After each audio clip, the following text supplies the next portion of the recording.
ইউরোপের আল্পস পর্বতমালার কোলে এক নির্জন রিসোর্ট।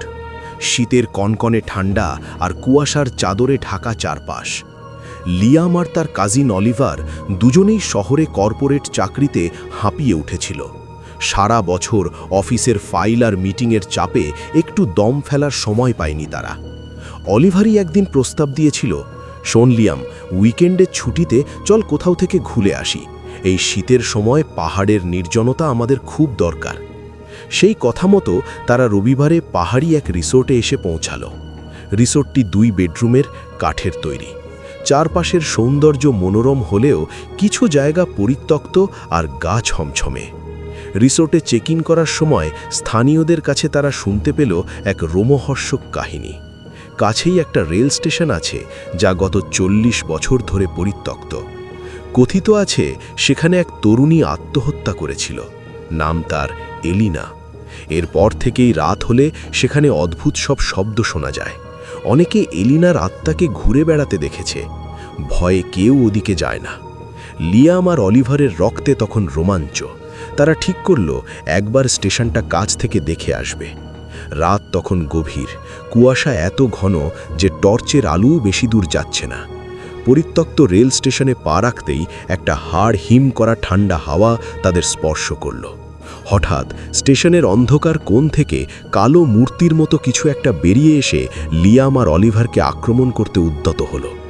মনে হলো অশুভ কোনো শক্তি তাদের শ্বাস রোধ করে মারতে চাইছে।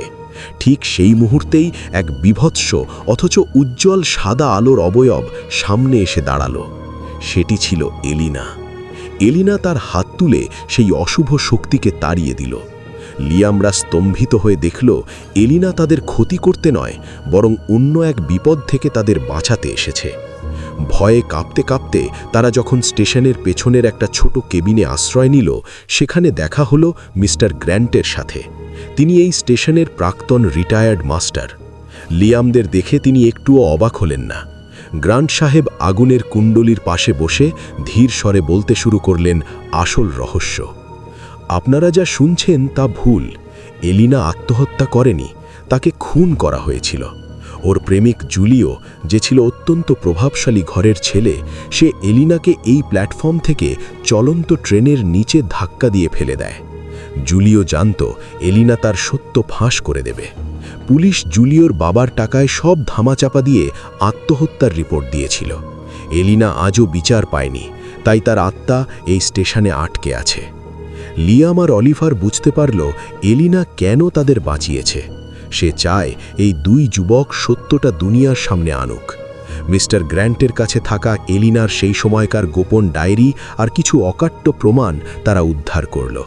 সেই রাতে স্টেশনের পরিত্যক্ত ওয়েটিং রুমের মেঝের নিচ থেকে পাওয়া গেল জুলিওর একটি পারিবারিক পেন্ডেন্ট, যা খুনের ধস্তাধস্তির সময় ওখানে পড়ে গিয়েছিল।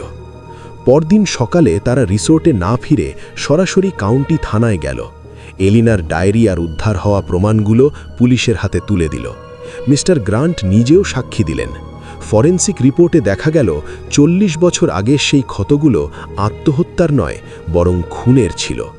পুলিশ দ্রুত তদন্ত শুরু করে প্রভাবশালী জুলিওকে তার আলিশান বাড়ি থেকে গ্রেপ্তার করল।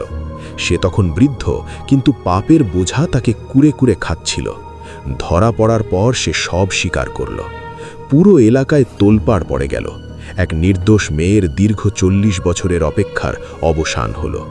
লিয়াম আর অলিভার যেদিন ফেরার জন্য ব্যাগ গুছিয়ে রিসোর্ট ছাড়ছে, তারা শেষবারের মতো সেই পরিত্যক্ত স্টেশনের দিকে তাকালো।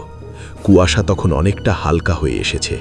তারা দেখল স্টেশনের জরাজীর্ণ প্ল্যাটফর্মে দাঁড়িয়ে আছে এলিনা। তবে এবার আর তার অবয়ব ভয়ঙ্কর নয়, তার মুখে এক স্বর্গীয় প্রশান্তি। এলিনা ধীরে ধীরে তার হাত নাড়িয়ে লিয়াম আর অলিভারকে বিদায় জানালো। লিয়াম আর অলিভারও আবেগপ্রবণ হয়ে হাসি মুখে হাত নেড়ে তাকে শেষ বিদায় জানালো। দেখতে দেখতে এলিনার সেই শান্ত অবয়বটি বাতাসের সাথে ধীরে ধীরে মিশে গেল। পাহাড়ের বুক থেকে এক অতৃপ্ত আত্মার দীর্ঘশ্বাস চিরদিনের জন্য মুছে গেল, আর লিয়াম আর অলিভার এক ঐতিহাসিক ন্যায় বিচারের সাক্ষী হয়ে ফিরে চলল শহরের পথে।